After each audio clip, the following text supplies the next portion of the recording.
Kwa hiyo tunaona ya kwamba wakashangaa, wakasema tumetupa watu 3 kwenye moto, lakini tunaona wako watu 4, na huyu 4 ni mfano wa miungu.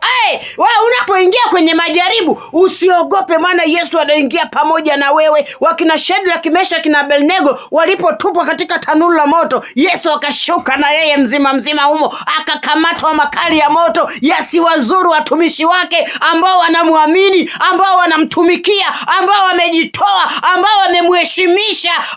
Sikiliza nikwambie mpendwa, unapoingia kwenye majaribu usiogope, maana Mungu amesema ya kwamba uingiapo katika bonde la uvuli wa mauti usiogope mabaya, maana mimi Bwana niko pamoja nawe nikuokoe. Tunawaona kina Shadraka, Meshaki na Abednego. Mfalme Nebukadneza akashangaa, akasema mbona tumetupa watu wangapi? Tumetupa watu 3.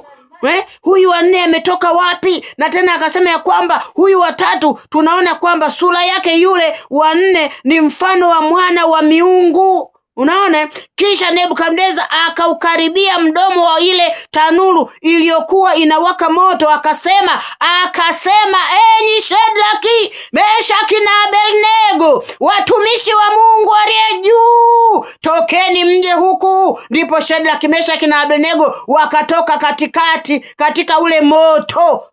Tena sikiza nikwambie, wakatoka katika ule moto, na pale mfalme Nebukadneza akasema ya kwamba Mungu anayestahili kuabudiwa ni Mungu wa Shadraka na Abednego. Unamtangazaje Mungu wako?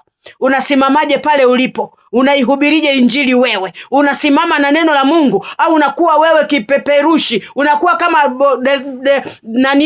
mpiga debe wa daladala, kwamba twende alafu yeye haendi. Sikiza nikwambie, wewe unayehubiri injili ya Kristo Yesu, uwe wa kwanza, uwe kielelezo, maana uyaishi yale unayehubiri, ili watu nao waige matendo yako. Maana kiongozi anatakiwa awe kiongozi kweli kweli, anayeliishi neno.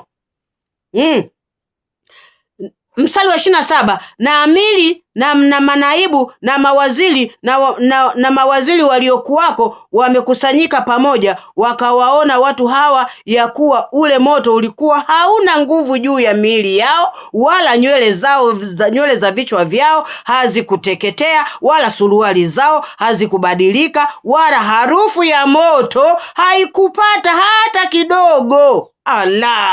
Nebukadneza akanena akasema, na ahimidiwe Mungu wa Shadraka na Meshaki na Abednego, aliyemtuma malaika wake awaokoe watumishi wake waliomtumikia, wakaligeuza neno la mfalme na kujitoa miili yao, ili wasimtumikie Mungu mwingine wala kuabudu ila Mungu wao wenyewe.